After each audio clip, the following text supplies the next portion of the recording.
Hey, hey, hey, yeah.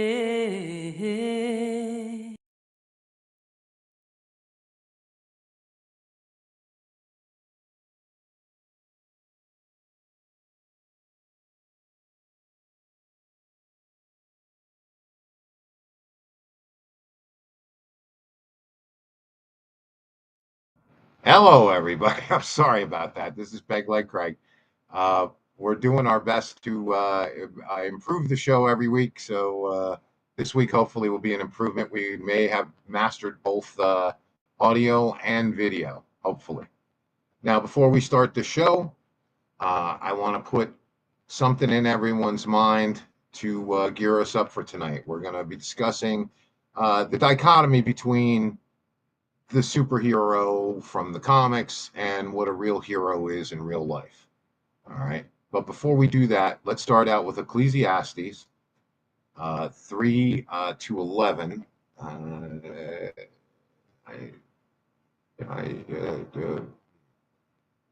I, I hope that my producer has got me because for some reason now I don't know where the controls are.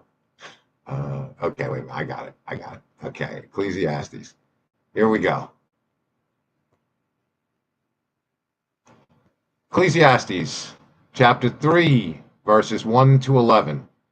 To everything there is a season, and a time to every purpose under the heaven. A time to be born, and a time to die. A time to plant, and a time to pluck up that which is planted.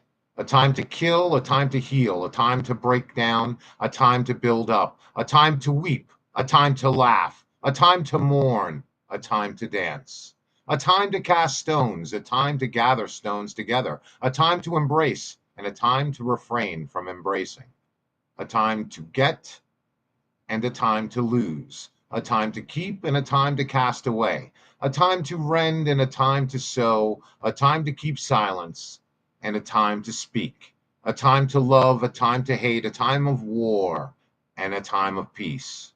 What profit hath he that worketh in that wherein he laboureth?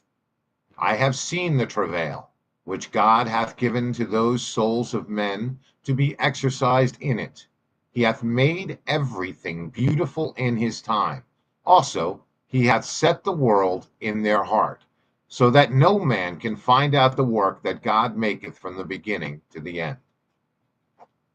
I find that verse rather important because I think that everything beautiful that we share, know, and are a part of in this life all come from God. You know, I know that there's the term Shekinah glory is supposed to have a particular meaning, a more grandiose, but I find a guaranteed glory, which is really what Shekinah glory means. I find a guaranteed glory in so many things that we see on earth. Now, mind you, does not make me a lover of the world. Like any good Christian, I die to the world as much as I can every day. I make mistakes, I sin, you know, that's all a part of it. And my job here as your MAGA chaplain is to try and help you and help myself, really. I mean, I'm doing this as much for myself as I am for you, to at least reconcile our politics and our modern beliefs. Now, what I wanted to get into this week is about superheroes. All right. Now, something that really bothers me is the okay, when I was a kid, I was my first love was Sherlock Holmes books. So I had a much different approach. I mean, once I got to comic books, then, I of course fell in love with them, the characters, the heroes, the stories. It was a fantastic thing. But one of the things that I learned from the comic books is that superheroes don't kill. I mean, some do. We have the Punisher. And as a matter of fact, I'm going to be using Daredevil, the original Daredevil series from Netflix, as my analogy for most of this. So if you're unfamiliar with the show, spoiler alert! Okay? If you don't care, then stick around and let me explain. Um, Daredevil was,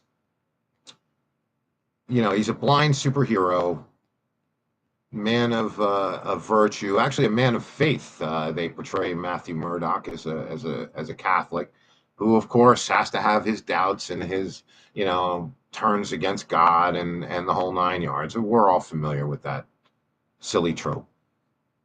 But what made Daredevil interesting was that it really touched on the subject of superheroes and superheroes killing. Now, Daredevil is sworn not to kill anybody. But yet, in the first couple of episodes, like one of them, he threw a guy off of a building into a dumpster and caused that guy to be in a coma. All right. In other ones, the way that he fights, there is no way that somebody is not going to accidentally die. But okay, let's put that aside for now and let's deal with the premise of the show. All right. The premise is that he does not want to kill. Now, in so doing, he opens up this whole realm of possibilities that, you know, could harm the world. I mean, like there's a point where the Punisher, who is a much different type of hero, actually, he's an anti hero. The Punisher is all about, no mercy for the scum and let's kill them. Now, I kind of agree with that. But unfortunately, in a lawful society, you can't function the way that he does. All right. So Daredevil does have a point there. But the problem with Daredevil is, okay, let's say there was a point where the Punisher gets arrested. All right. And they're ready to put him, get him the death penalty in Delaware or something. And Daredevil goes out of his way to keep him in New York, so that he wouldn't have to face the death penalty in Delaware because Daredevil's so anti-death. Now, they didn't, in the comic book, they did a much better job of this, all right? Because when the Punisher was in jail, he was the original, I'm not locked up with you, you're locked up with me guy, all right? And, he killed, in the series, he killed like, I think, 6 or 7 people during his time in prison before some pact he made with the Kingpin got him freed, all right? Now, if Daredevil had just Matt Murdock, Daredevil's secret identity, the shyster lawyer, his damn lawyers, you see what they do? If Matt Murdock had just stayed the heck out of it and let him go to death row in Delaware, for one thing, Punisher wasn't going to be killed for like 30 years. I can't remember the last time somebody was put to death in Delaware. So, I mean, there's that to begin with. That just makes it a false premise. And if he had been on death row, there would have been a lot less opportunity for him to interact with other prisoners, thus kill them. So was Daredevil's policy, his no kill policy and his policy to try and be merciful, to try and keep the Punisher from getting killed, was that policy responsible for 7 deaths in the TV show? Yeah, absolutely it was. Because if he had kept his meddling, no death penalty hands off the case, the Punisher, like I said, would have gone to death row, where he mostly would have had interactions with guards. If you've ever seen how death row works, there is very little inmate interaction unless you're yelling across cells to each other. So that'll give you a general idea. My problem with all of these premises is it's nice for a fairy tale. It is a nice way to teach children, but at the same time, you have to teach children that some heroes kill. And again, I want to break down that whole terminology of hero, because there is a hero and there is a person who's done heroic deeds or had a heroic moment. Okay. And there's a big difference between the two.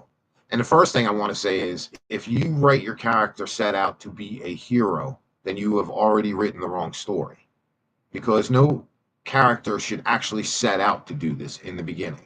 This should not be the point of their goal to be a hero. The point of their goal should be to serve mankind in some way. And if sometimes that comes up to heroic action, then fantastic.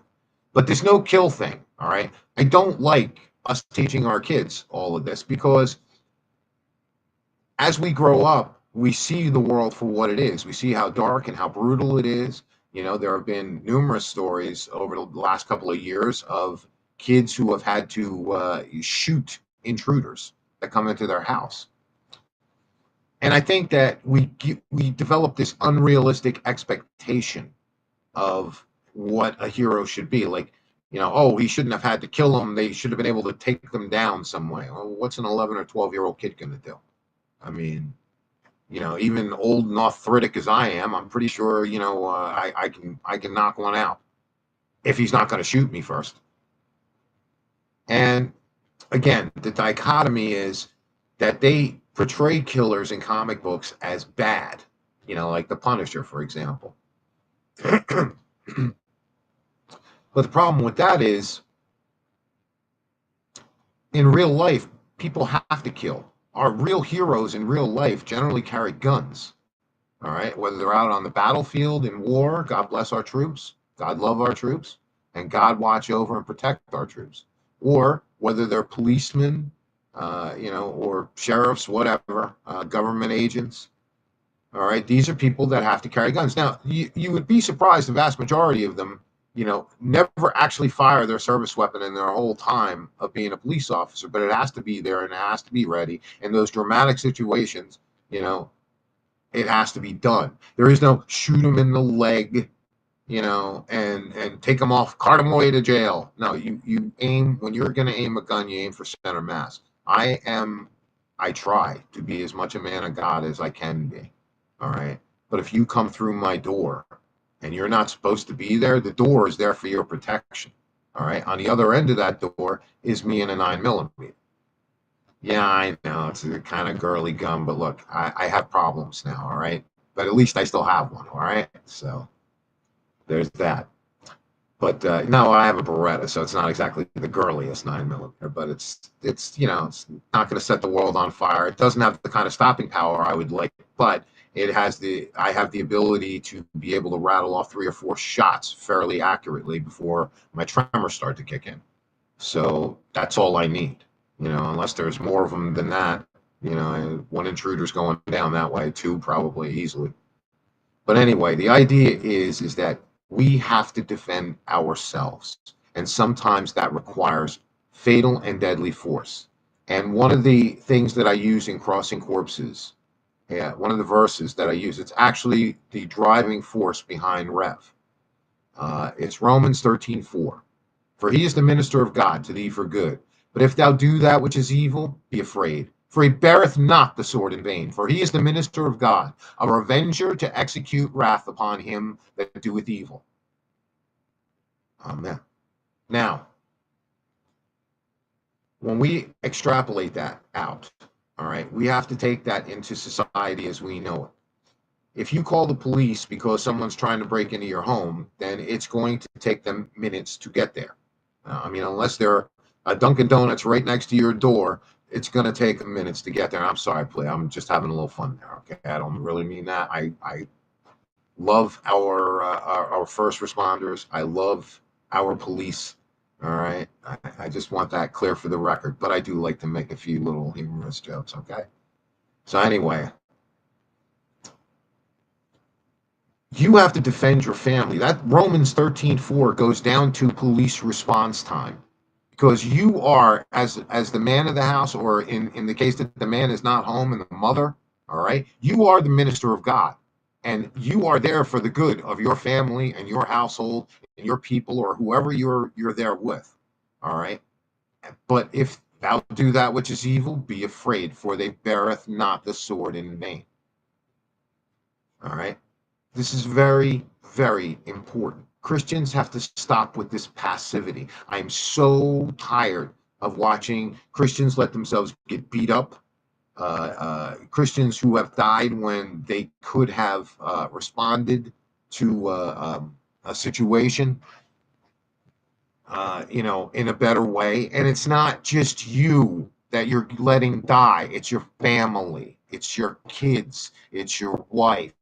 It's everybody, because you refuse to stand up and fight. If you know it's going to come down to death, even if you're not armed, you still got it's incumbent upon you as the man of the family to step up and do what you can. There was a recent incident. I'm sorry, the state eludes me. I watched it on Nancy Grace, who I always watch very fast because she's hard to listen to at times.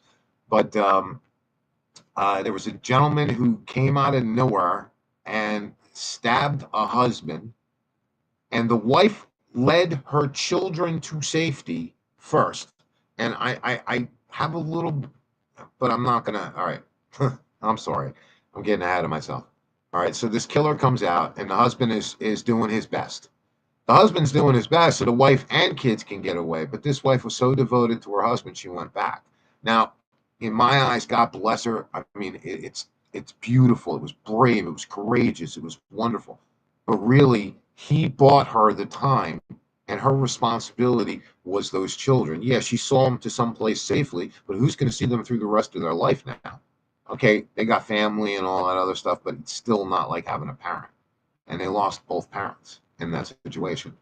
Now, in hopefully in a situation like that, most of us would have something on us, if the husband is grappling with somebody, if the wife really wants to help, grab a knife and stab the guy while the husband's, hanging on there, duking it out, you know, do whatever you have to do.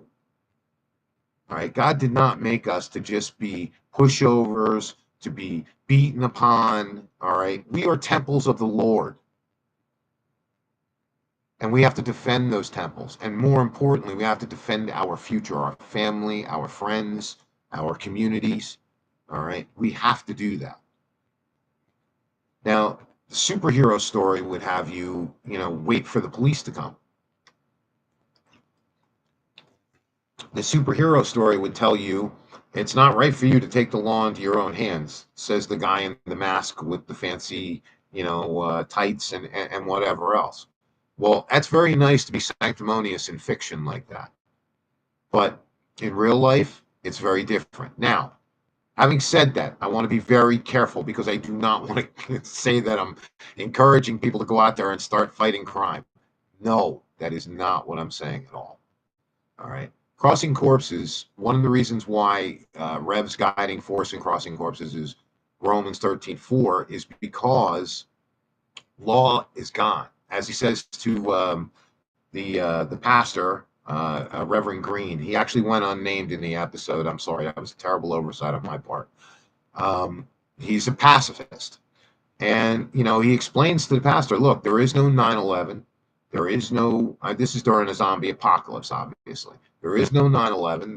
The jails are all closed or whatever else, there's no place to take anybody. How do you deal with the situation? If people are out there with evil intent, all right, and they're trying to kill people or harm people or enslave people or whatever else they do to people, okay, it has to be stopped. And who else is going to stop it but people of good intention, you know? And who better than a good Christian, Bible thumping, true Christian?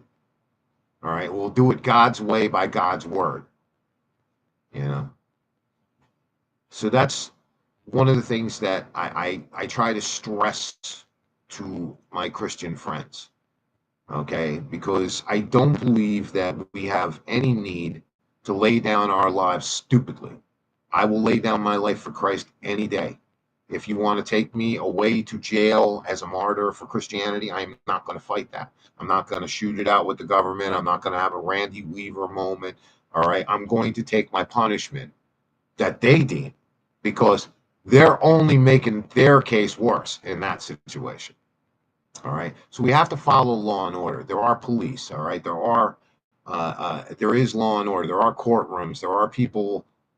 Unless you're in a Soros hellhole DA city, there are people going to prison every day for these horrible things that they do to one another. So the important thing is that we be able to defend ourselves. Now, where there's lawlessness, like I said, something's happening, and okay, you got the wife dialing 911. The husband should be grabbing his gun and going seeing what the hell's going on. Oh, you don't have a gun? Get one.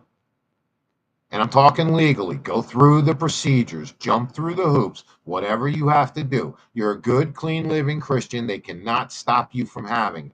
All right. Sometimes in the cities, yeah, a little more difficult. Absolutely. But keep going. Do not stop. If you cannot keep your family safe where you are, then why are you there? Find someplace else to be. All right. As douchey as New Jersey is, guns wise as a state, you can own a gun here. You can protect your house and your family here. Okay, so there's no reason why you shouldn't do it there, wherever you are.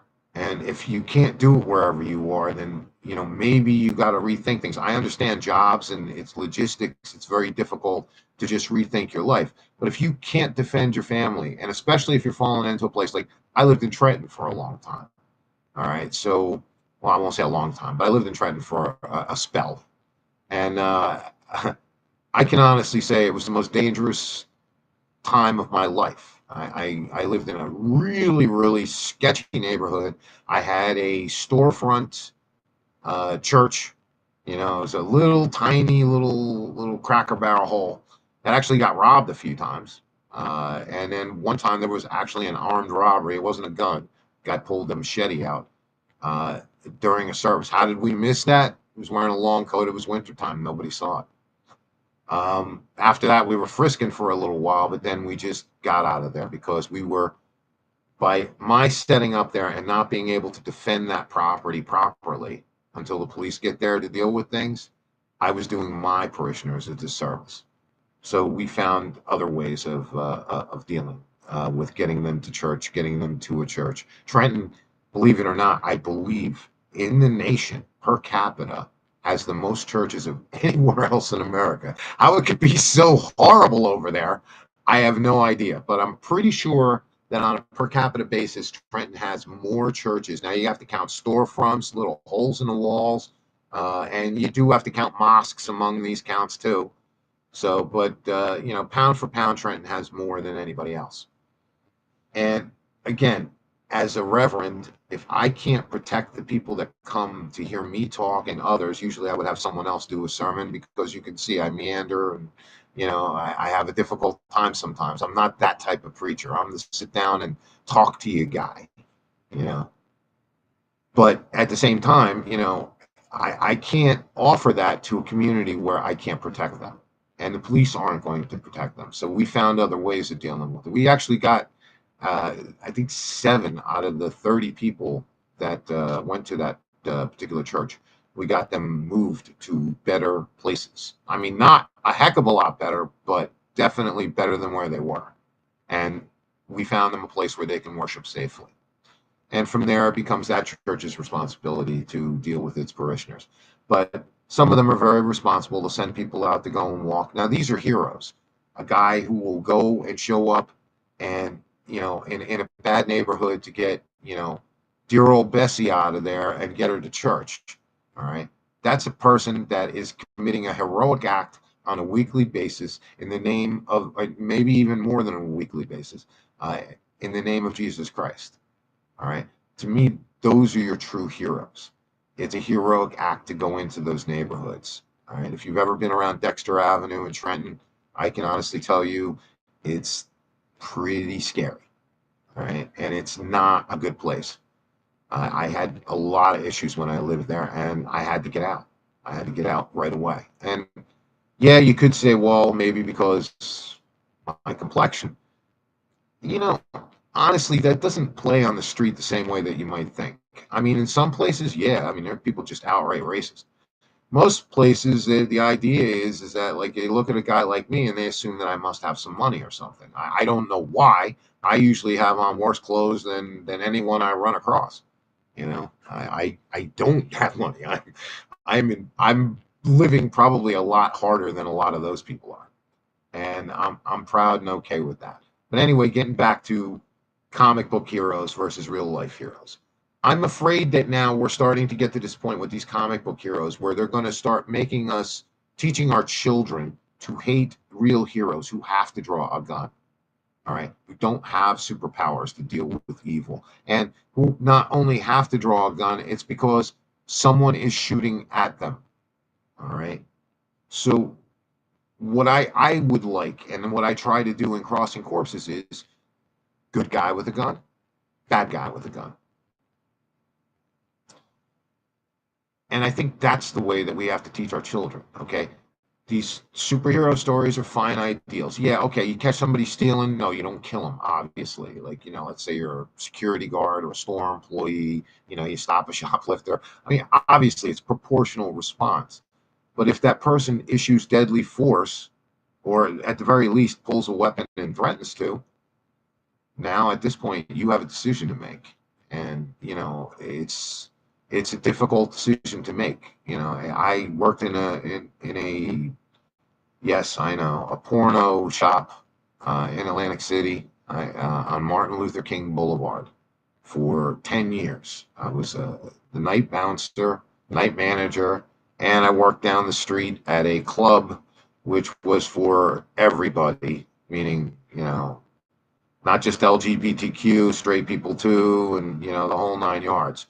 And I can tell you that there were lots of times where I didn't want to get physical with somebody. Usually, a bouncer, what we try to do is you grab someone's arm, you twist their wrist, you pull it up behind their back, you walk them out nice and calmly, you talk quietly and calmly in their ear, even if there's loud music going on, just to keep them from freaking out, and at least until you get outside. Sometimes when you get outside and you tell them to go, then they want to have a go at you.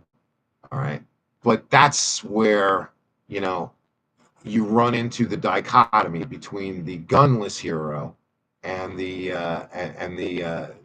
person who may need protection, because at that point now you're outside. Okay, maybe you can duke it out with the guy and knock him out, and most guys be all right with that because they're just idiot drunks. This is what they do every Saturday night. Or Richard Pryor used to do a whole bit about the guy who gets beat up every Saturday.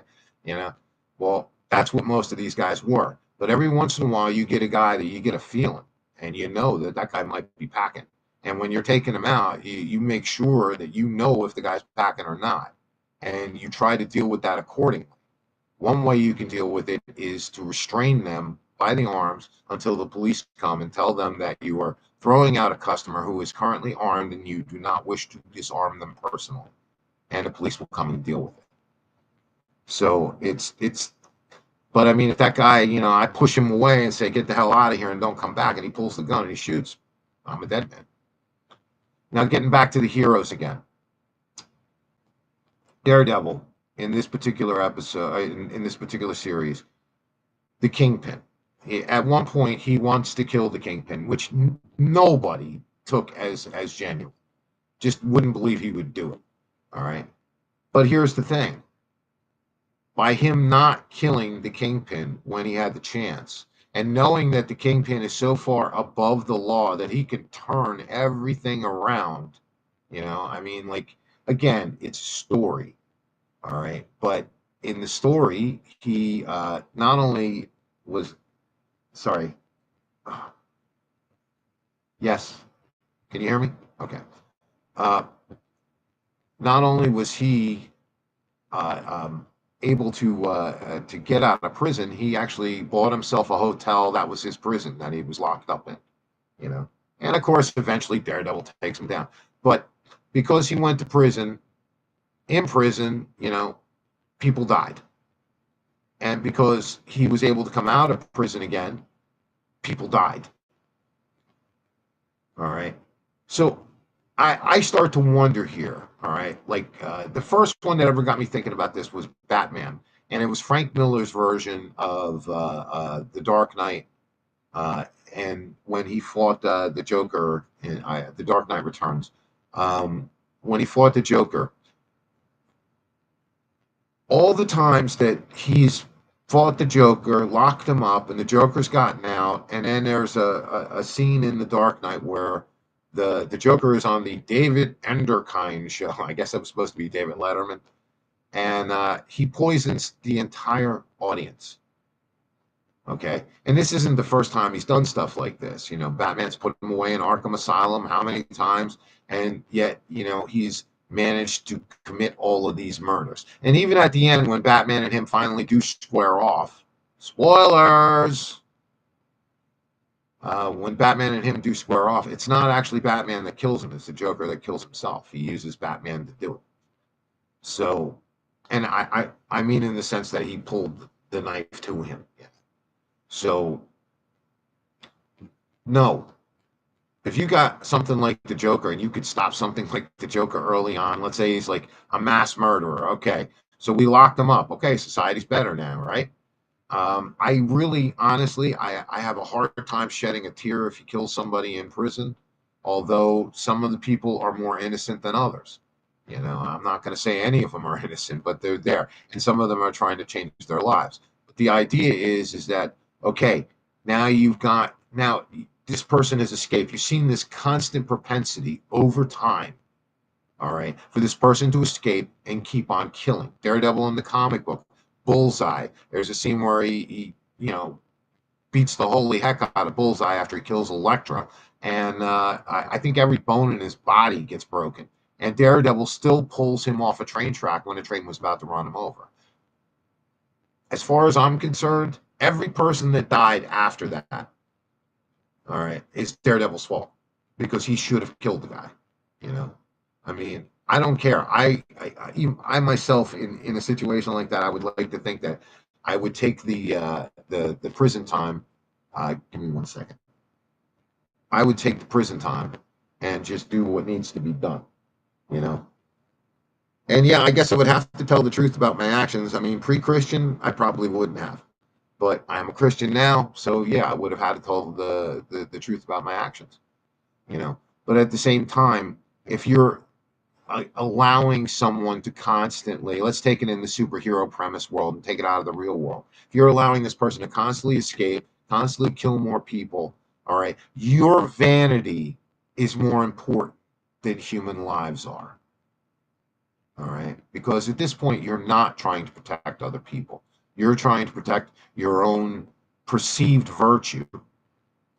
And I'm sorry, I just can't see it. If I were someone who had to, face off with someone like Bullseye, who's as dangerous as he is, anything in his hand is a weapon. He can throw anything. He can make bullets ricochet and hit stuff and whatever else, I'd have to say, okay, fine, he gets one, okay, I take him down, I put him in prison. But if he breaks out, all right, or if he has the Kingpin's lawyers break him out or whatever, okay, then now he's shown that he's above the law in the sense that, he can't be punished that way. So the next time Bullseye and I would see each other, maybe I wouldn't pull him off the train tracks, you know. And that's the thing that I don't like about a lot of these. Now, there was one particular show that I liked that really portrayed this in a very interesting light, even though I think he was wrong the whole way. I don't know if you're familiar with Mark S. Millar's Jupiter's Legacy, the Utopian, played by Josh Duhamel. By the way, he was excellent in that. Everybody was excellent in that. I don't know why that show didn't get renewed. Nobody watched it. I have no idea why. Because those comic guys, the guys who give you your entertainment stuff, what we're supposed to watch, they totally ignored it. All right. And yet it was the best superhero thing going on Netflix for the season that it lasted. But that being aside, spoiler alert if you haven't seen it. All right. There's a bad guy. I can't remember his name, right? But he basically looks like Apocalypse from or a Dark Side from DC Comics, and they're fighting with him, and he's kicking everybody's rear end. He's murdered several of the superheroes of the world at that time, uh, um, and he's about to kill the Utopian, who is like the Superman of that world, and the Utopian's son, I believe. The name escapes me now. Paragon, I think it is. The Utopian son punches this thing in such a way as it makes his head explode, kills him with one punch. And basically, the entire thing for a long time runs off of the difference between the Utopian and his son, because the Utopian's idea is a great ideal, but this person that Paragon killed could have destroyed the entire Earth. And the Utopian's like, oh, you fly him into space, you do this, you do that. You weren't doing it. You weren't getting it done, and there were only seconds left. So, I mean, as far as I'm concerned, Paragon acted in a very saintly manner. he saved the world. But what it does is it throws the whole superhero world into chaos. And that's why I liked how Mark S. Miller did this story, because you see like how the superheroes now are starting to fall from grace, and how it affected society as a result. And to me, that's kind of important, but at the same time, they didn't deal with it in a healthy manner. They should have explained that, yeah, you know what? Sometimes you have to kill one of these guys. Okay, this guy was going to blow up the earth. Would you have rather, have your feelings on morality intact with half your face blown off, or would you rather be sanctimonious now with your entire face intact? You know. So what I'm trying to say is, if you're going to, let your kids read comics and all that, great, fantastic. I think it's a wonderful way to teach them, morals. Not so much the crap that we're producing today, and we'll get into that other times in the future. Comics that I think are, at the very least, more Christian friendly. Kids are going to read secular stories, and I try to leaf through and parse through and find ones that are better than others. Your heroes as a Christian should come from the Bible. Now, King David fighting Goliath, right? What did King David do to Goliath? He killed them. All right. Samson. How many Philistines did he take out in one shot? All right. Even prior to that, he took out a thousand people with the jawbone of an ass. He set the foxtails on fire, and fired up the vineyards. I mean, this is God telling you that occasionally, there is a time in the season where this must occur. Let me get to my other verse for tonight here. And all of a sudden now my mouse has decided to skip out on me. Hebrews 4:12.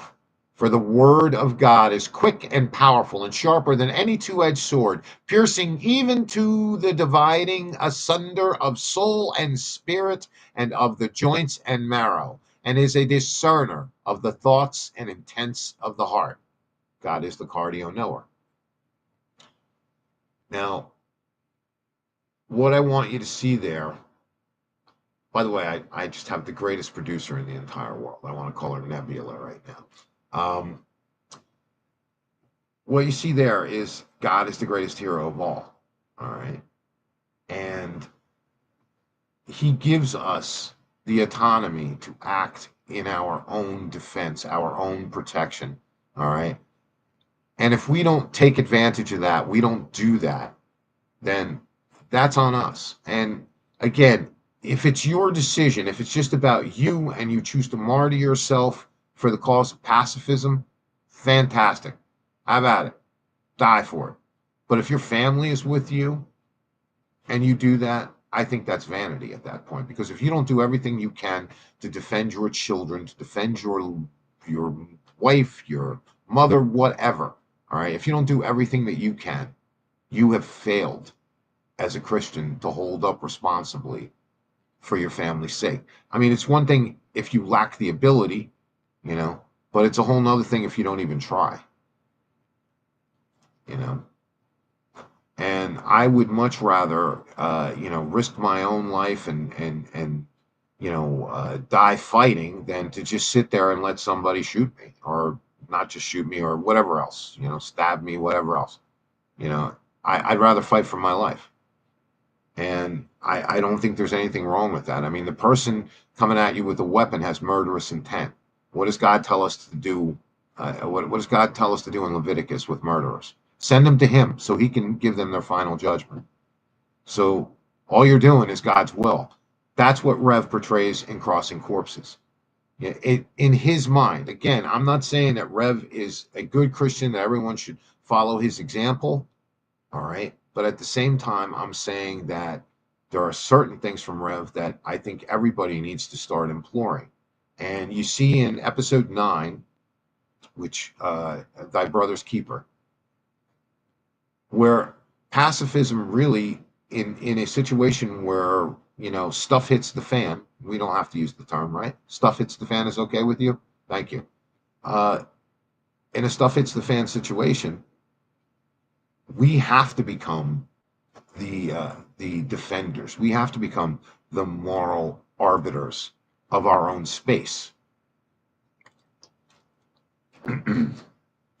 Doesn't mean that we have to be out there acting aggressively toward others, but it does mean that if others are out there with ill intent, we got to deal with them, you know?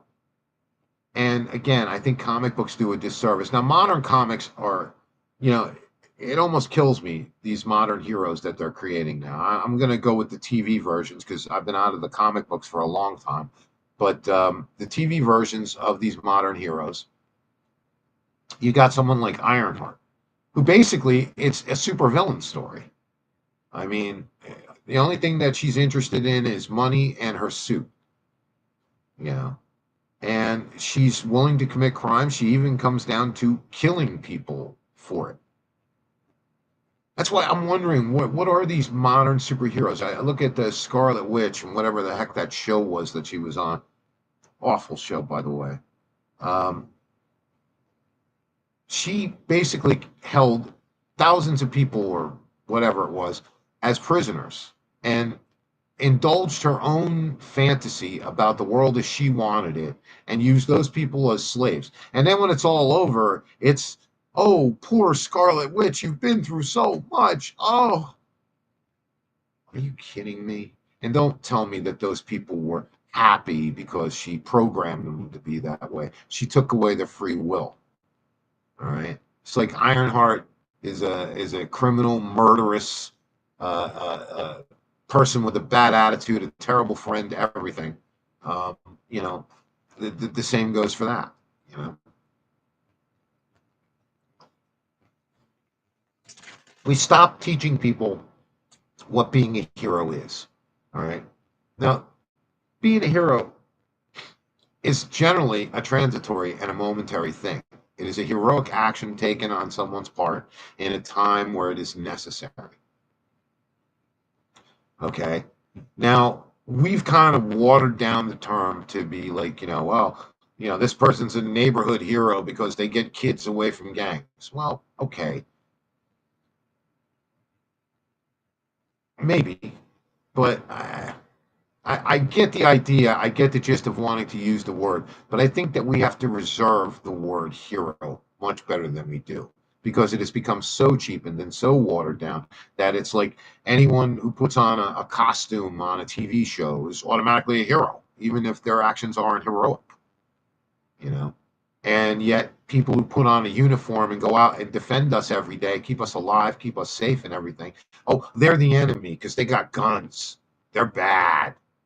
And by the way, another thing that I noticed, very hypocritical in Daredevil, while he doesn't have a problem with killing somebody, he certainly has a problem maintaining the Geneva Convention because he tortured the heck out of suspects. And again, I have no problem with it. One of my favorite scenes in any show, anytime, anywhere, was The Shield, when they were trying to find out where someone, I believe, had a child held captive. And the cops were trying to interrogate him, and they couldn't do it. And one of them finally makes a deal with Vic Mackey. Michael Chiklis played him. By the way, one of the greatest body changeovers ever. I mean, he was a little putz on the commish, and all of a sudden he come out all buffed, buffed hard for the Shield. I mean, he got a little chubby over time, but still, it was a good body changeover. But anyway, he walks in there. They make a deal, and it's like everyone's like, "Oh, I need a shower," or some things like that. You get the idea. They had to let him in there to deal with it. He rolls up a phone book and he comes out with an address in less than 5 minutes. Hey, I got no problem with torture under those circumstances. All right. There's a kid somewhere, or there's a bomb somewhere, or there's something that's going to happen to people. Man, I have absolutely no problem getting them to tell you what you need them to tell you. And don't let people tell you that torture doesn't work. They'll tell you, oh, they'll just give you a false answer. That's long term. We're talking extraordinary rendition type torture. What I'm talking about is you need to know where the bomb is. Okay, well, here's a knife, okay? I got a knife in my hand. Well, all right, let's really experiment. Okay, I got a knife in my hand, all right? So now, how am I going to find out where that kid is? I'm going to stick it in your leg. If that's not getting you to do it, I'm going to go down, I'm going to cut off a toe. All right, tell me where that kid is. All right, and so on and so forth, because it's more important. There is nothing wrong with extracting where an innocent person could be harmed by the information held in a criminal. All right. And again, yes, as a pastor, I can forgive them. I can walk them down the aisle to the electric chair and give them forgiveness from me, as a representative of God, all right, on this earth. And then I could still push the button that takes them out. I'll throw that electrical switch, okay? Because life is not like the comic books. There are evil, disgusting, grotesque human beings out there willing to do the most horrible things to people, willing to do the most horrible things to children. And if we don't do everything that we can to protect them and defend them, then that's on us as a society. That's where we have absolutely failed. The best judgment of how a society is how it treats its children and how it treats its senior citizens. And America, we're sucking on both ends. All right, we're letting our kids be groomed here, groomed all over, groomed online. I mean, if you've been following the Roblox situation, nobody's trying to stop it except these few people. And then Roblox is trying to sue this poor kid. I can't remember his name either, who's, working with the police to bring down child predators that use Roblox as their hangout, to get new victims. We've fallen as a society when we do that. When we have senior homes where senior citizen abuse is so widespread that there are actually class action lawsuits against particular franchises of nursing homes, against particular homes in and of themselves. Okay, when we treat the aged as we do, this is going to happen. This is going to show that we are not the compassionate, caring, loving society that we're supposed to be. Okay, I'm all for get the aliens out. I'm all for, MAGA. Let's do this MAGA thing. But I'm also very much for our children.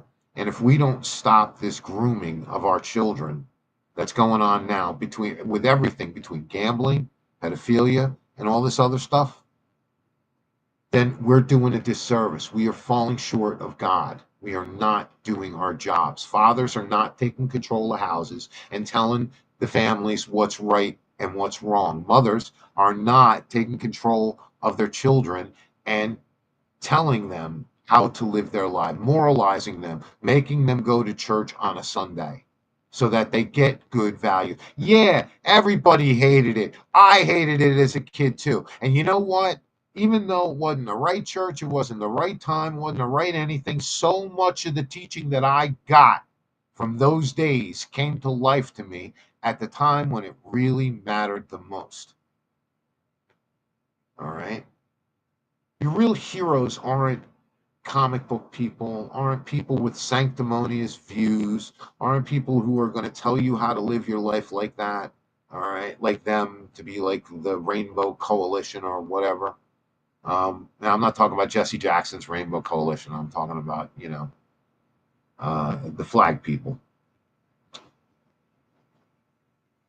There's no reason that we should be just accepting all this, that we should just be putting up with all this. There's no reason why we shouldn't be storming school boards, all right? There's no reason why we shouldn't have dozens of parents in libraries checking out all these books. And when we start finding this porn that they're trying to shove down our kids' throats to groom them, all right, there is no reason why our communities are not coming together, getting there, and making something happen.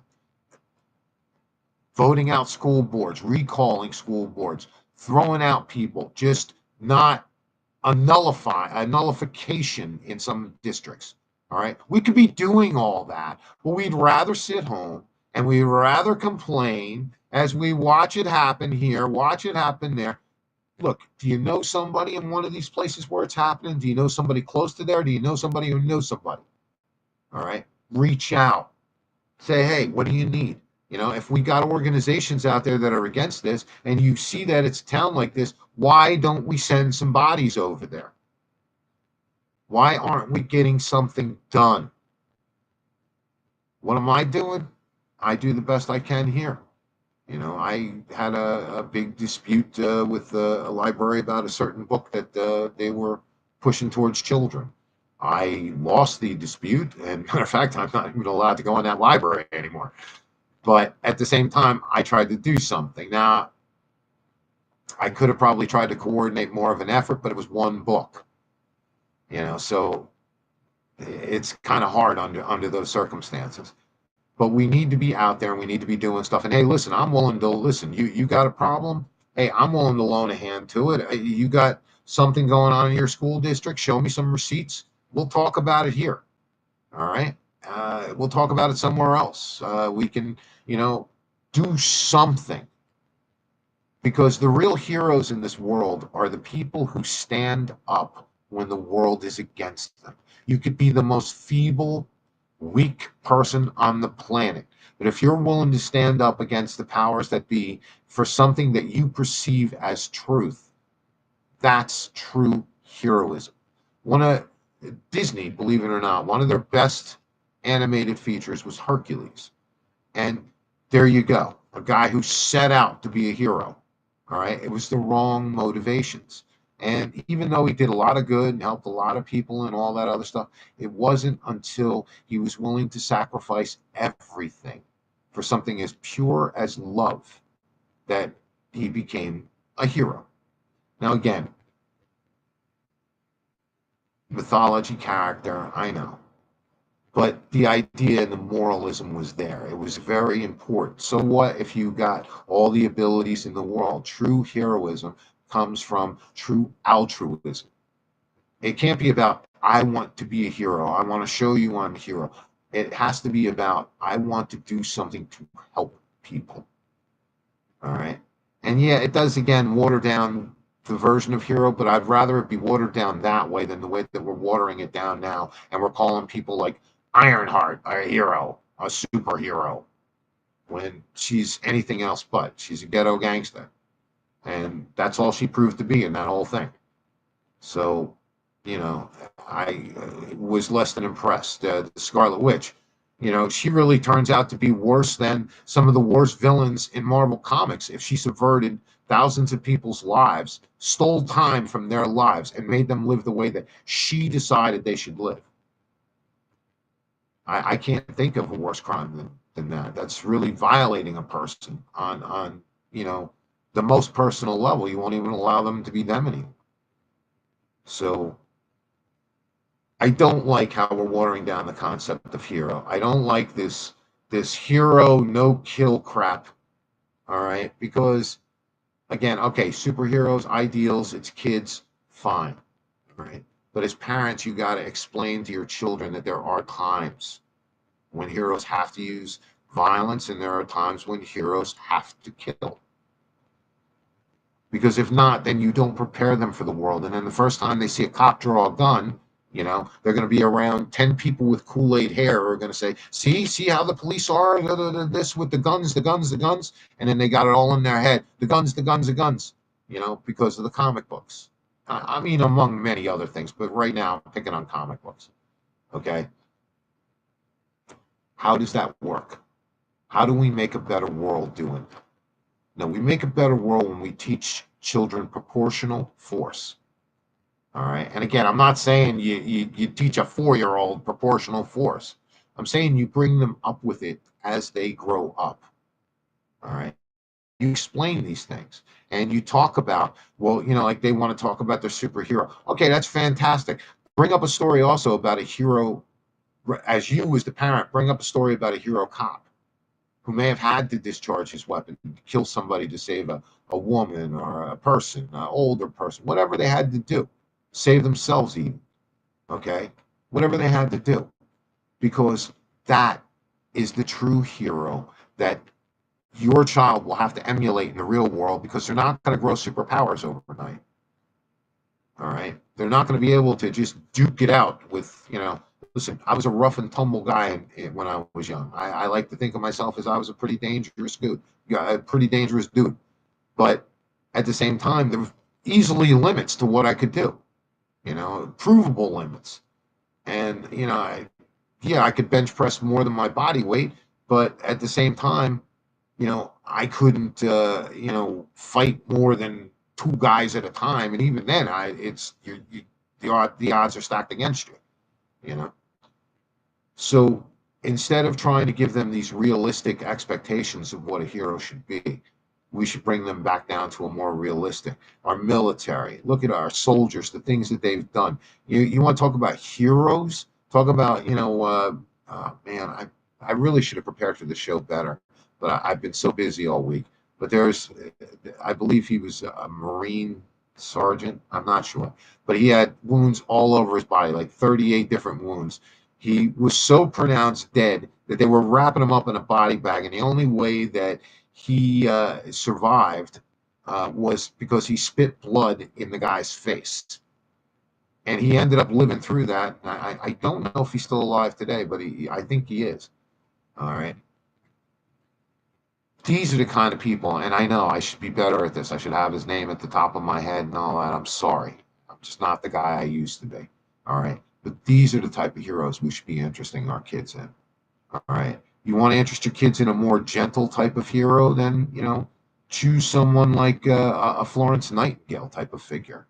I mean, here's a woman that served all kinds of people day and night. She was a very hardworking person, and she was merciful and caring and loving. So a more gentle type of hero. All right. What I'm saying is, don't let your kids buy the propaganda that they're trying to spew to us about what a hero is or what a hero is supposed to be or any of that other stuff, okay? You tell your children what a true hero is. It's someone who risks their life for a reason, and usually a good reason. And yes, I do consider saving an animal a good reason, by the way. Speaking of which, there's a certain animal in our family here, in the overall PegLegCraig family, not necessarily directly related. And I would like it if we could all just say a prayer for a little dog named Maple. She's having a little bit of trouble right now. She's a beauty, and she's very lovable, and no one wants to see her in pain, and we'd like to see her, do better. So let's say a little prayer for Maple. I probably should show a picture, but I'm not going to do that because I don't want to upset the person that who's the animal I'm talking about. But let's say a little prayer. Uh, we're going to move on to the next item now, because I think we've beaten the hero concept to death. And yes, I'm going to be going after this more. All right. I want to advertise Crossing Corpses more because I do think it's a good alternative. All right. First off, if you like audiobooks, fine. But if you like your audiobook to come to life, we offer something far better. We offer an audio play. It's basically a movie without the pictures. I tried very hard to get only the finest sounds, the best music that I can possibly get. I don't just use music everybody else uses. I go through great pains and torture and sometimes expense to get songs and music for the backgrounds and sound effects that are at the top of their grade. Although I will say probably about 40 to 50 of the sound effects that I use, 40 to 50% of the sound effects I use in Crossing Corpses are proprietary. I make them myself because I want to thrill you. I want to thrill the audience, and I want you to have a good time. As a matter of fact, episode 10 of Crossing Corpses, Carrie Hoban, this is what a hero is all about. Although the reasons are almost laid out in like Vanity, because she is such a dedicated lover of beauty, which is vanity and which is anti-biblical, but I mean, that's going to run down a little bit more as time goes on. But Carrie Hoban in this story, I'm not going to tell you too much, but she uh, makes her best effort to save someone who is, in her eyes, beautiful. Because we all have our thing that we're willing to fight for, all right? And beauty is her thing. She's into art, and she's into people that look a certain way as if they were something artistic. I'm not going to go beyond that because I really would like it if we could go over to crossingcorpses.net. And if you don't want to give anything else Crossing Corpses a shot, listen to that one episode. I will stack it against any audio play you have ever heard in that genre anywhere. All right. I think it's actually as good, if not better. And believe me, I am not cocky about myself. Okay. This is our website, crossingcorpses.net. And we have all 10 episodes. If by some miracle we can get to the page, the podcast page where we can show all the covers, that would be amazing. But can that happen? Oh, no, I can't do it from here. Um, but anyway, I love this. I love doing this. I love making it. All right. And I love making heroes that are unrepentant believers in God. Hey, now, let's not give my keys away. Um, I love, people that are repentant to God. In every episode one, you meet Rev. That's my character.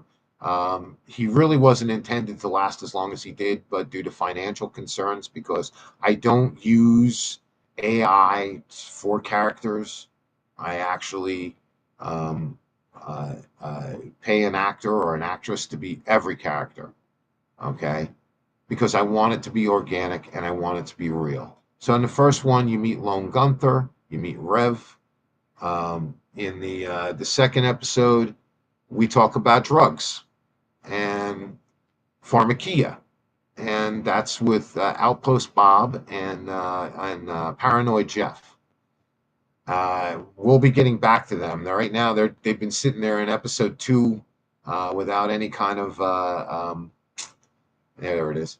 Uh, Without any kind of follow up, and we do have a raw episode that I'm still trying to put together, follow up episode to that. By episode 3, this is the one that I'm really proud of. The Misfit Soldiers. Some of the people that I go to therapy with are the finest people that I've ever met in my lives. They were people that were wounded in battle. Most are amputees. Some have other issues. Okay. Well, a little bit of every one of these people who have helped me and inspired me to walk and be able to do things. All right. A little bit of them are in all of these characters. All right. And they go to show that even at diminished capacity, or what we would see as diminished capacity, all of the Misfit soldiers are still soldiers and they still fight. When we get to episode 4, that's my solo episode, and really all that does is just set up episode 5, which was our first really good episode, like a good action-packed episode. And I actually used some of my father, who's been dead since 1995. I used some vocal tracks that I had of him yelling at me while I was recording music or something. So I used a little bit of that in there, and my roommate Doug helped with a little bit, just to get full sentence fragments and all that other stuff. So it's a good story. It's very, very, very Christ-centric, Christ-driven. All right. Not all the stories are. Like I said, these people are existing in a secular world.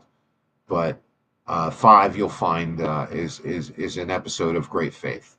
When we get to episode 6 now we've brought on Carrie Hoban, the amazing Carrie Hoban, Candace V, who, by the way, will also be the lead, who will be playing the part of Bree Zanoni.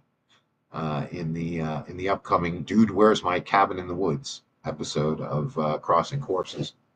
Um, but she's playing a different character, obviously. But here she plays Carrie Hoban, who is her main character, and she's one of the most interesting, riveting characters in the story by far. She went from six was going to be like kind of like her first piece, and then maybe she was going to appear here and there. She was so good that I expanded her role, and I wrote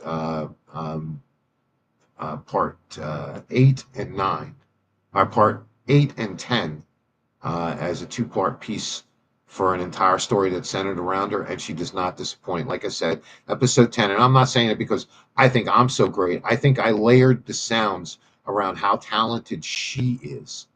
Okay.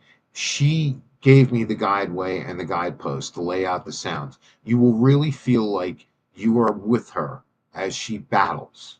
All right. You will feel like you are with her in her most emotional states. And we may lose her in that episode, but you'll feel that too. And when I tell you that, just give it a listen. Put some headphones on, close your eyes, and let the movie unfold. All right. The reason why I made Crossing Corpses is because I want to show people what real heroes are like. And yes, there are good people in the world who do heroic things that aren't Christians, but there are a whole lot of Christians out there who do wonderful things and are very, very heroic. All right. So, yes, I did do tonight's show to showcase Crossing Corpses, but I want you to really look back on the last uh, couple of months since I've been doing this. Have I really gone on and on and on about Crossing Corpses much? No, because it's more important to me to serve you as a chaplain. But this week I'm taking for me, and I hope that you don't mind, and I hope that you give Crossing Corpses a chance. CrossingCorpses.net. That's all you have to remember. All right? CrossingCorpses.net. All right. Now, I want to move on to another subject. And you know what? I did not give my producer a picture for that, but there was a link, producer. Is it possible to get that link up?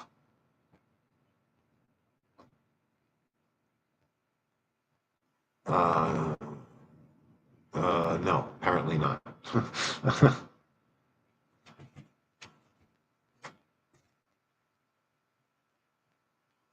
uh, it's okay. Um, I think actually I might be able to do it. You'd be surprised now. In all these weeks that I'm doing this, I'm starting to actually learn what the heck I'm doing.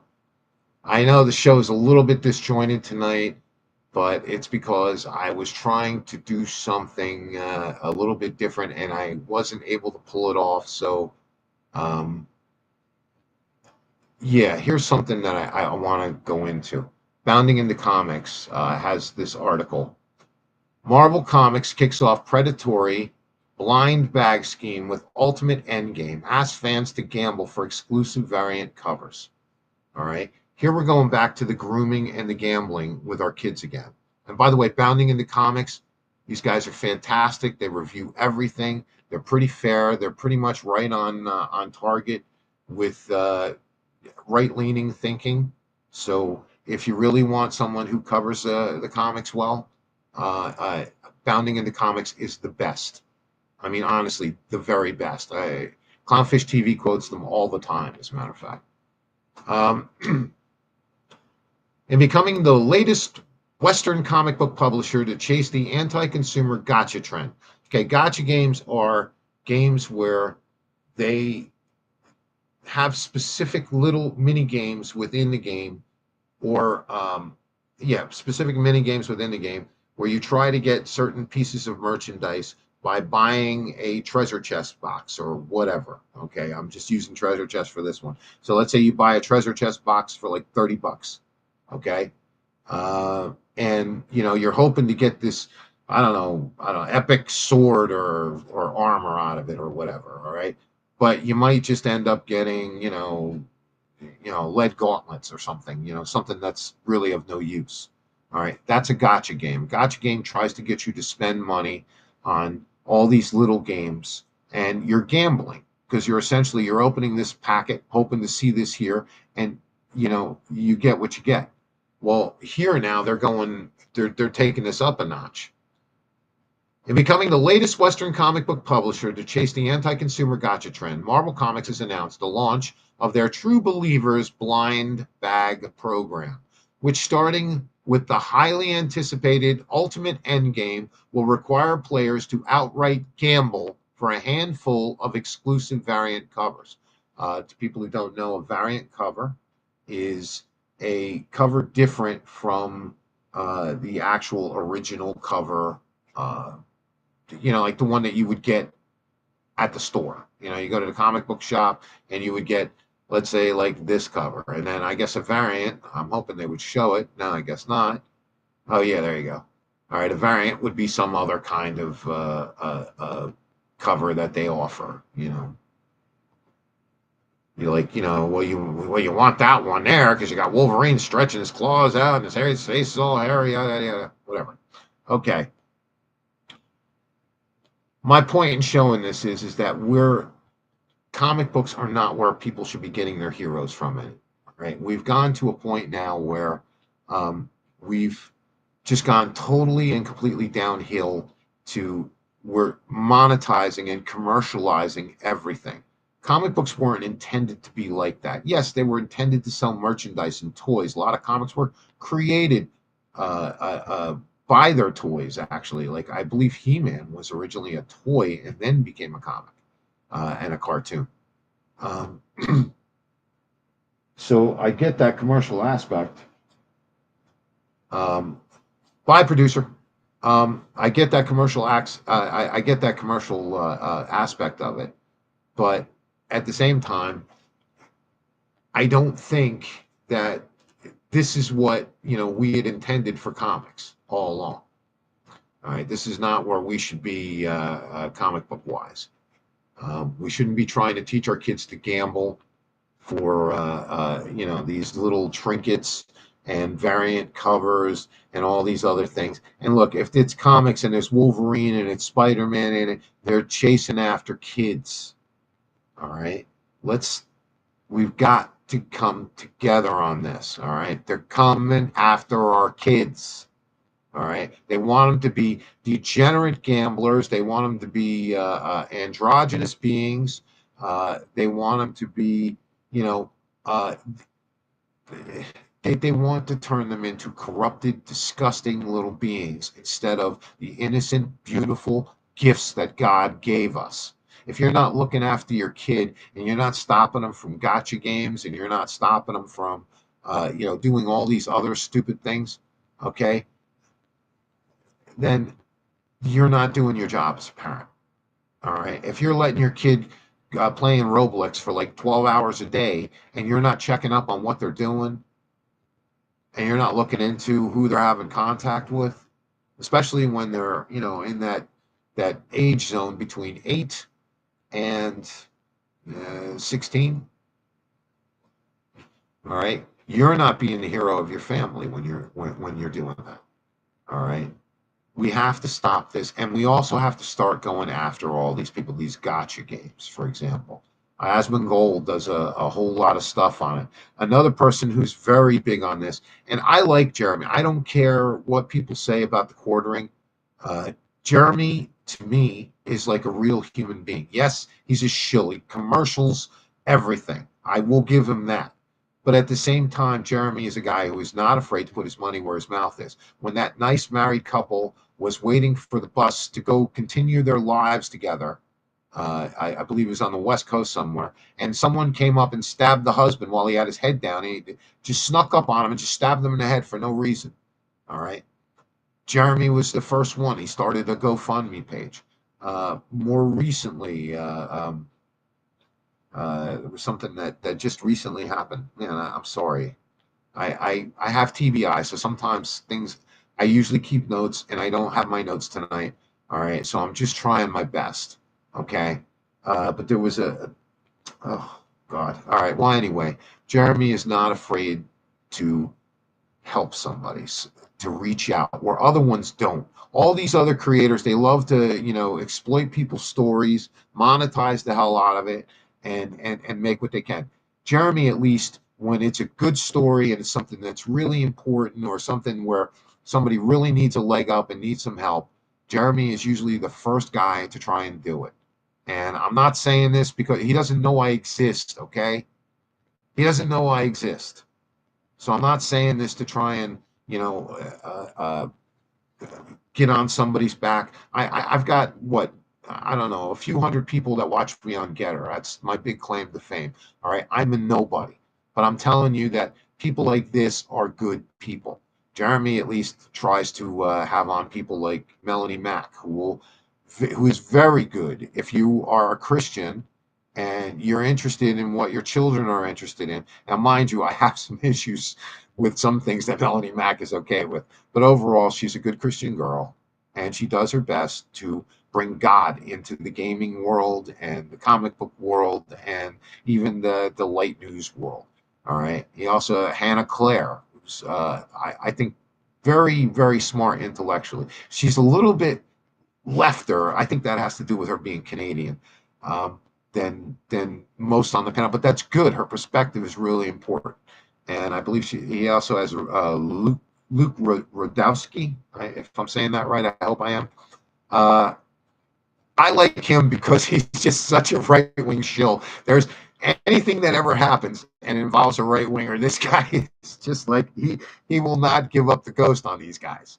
Which I find actually kind of humorous.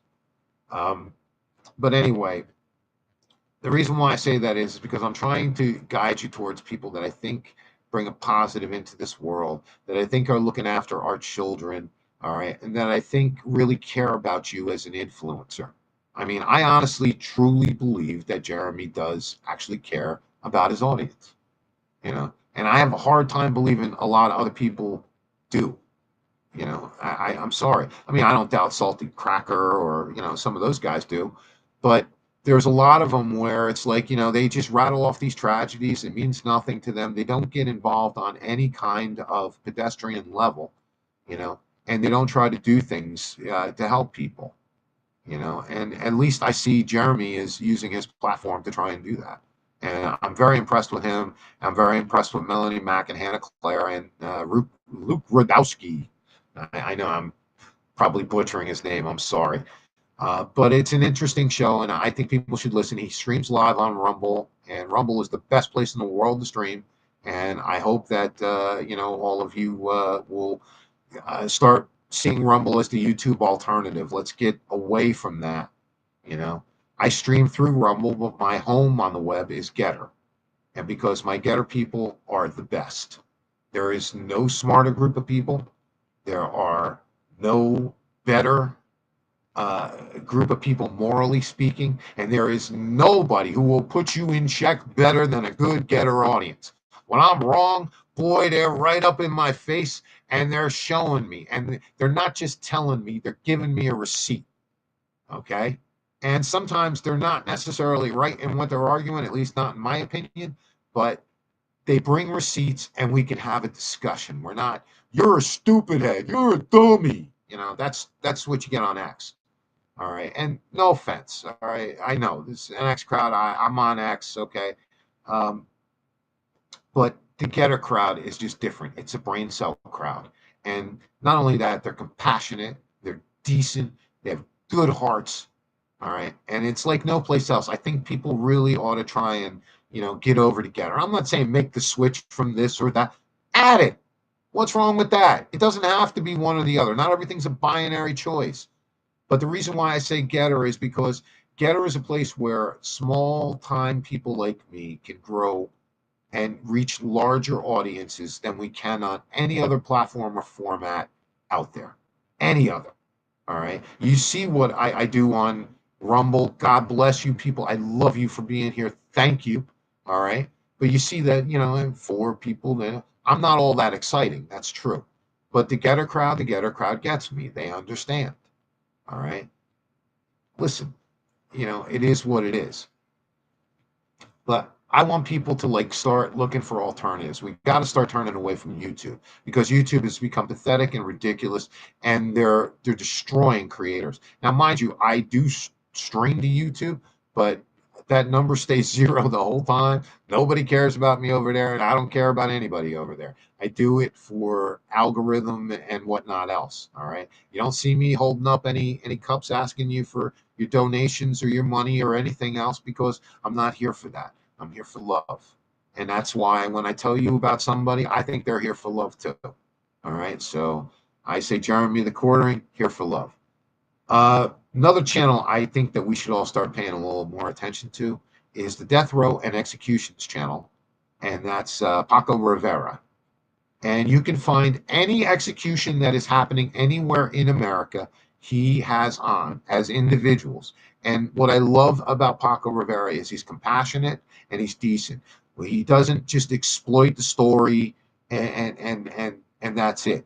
He does a tribute to the victim, the forgotten victim in most cases, because most of these people were sentenced to death row 30 years ago, 40 years ago. Their victims are all but forgotten in this world, except by maybe a handful of people. So he gives them a little bit more life. And it's good to see what states are executing, you know. And he has a follow-up page on Facebook. So when he does a show about a proposed execution, he lets you know on Facebook if it actually happened or there was a stay at the last minute or whatnot. He also has another channel called The Maximum Sentence, and that's good too. Why am I shilling these people? Because I want you to open your mind up to things that you're not, you know, get away from some of these influencers, because I see this mood coming in MAGA right now, and I don't like it.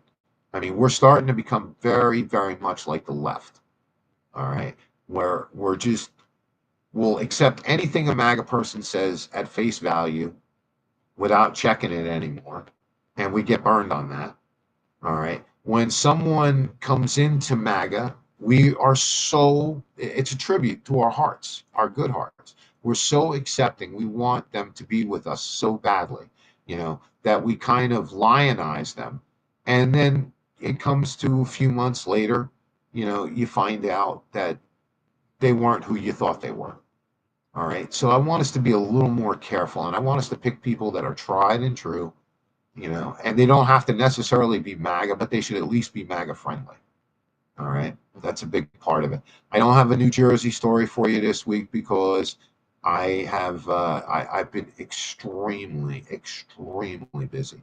I I have a lot of duties as a reverend, and I mean they're not like, you know, giving sermons and stuff. I'm a person who can communicate with certain people who don't like to communicate with other people, and there are also certain people that no other pastor will communicate with, and I will go to them.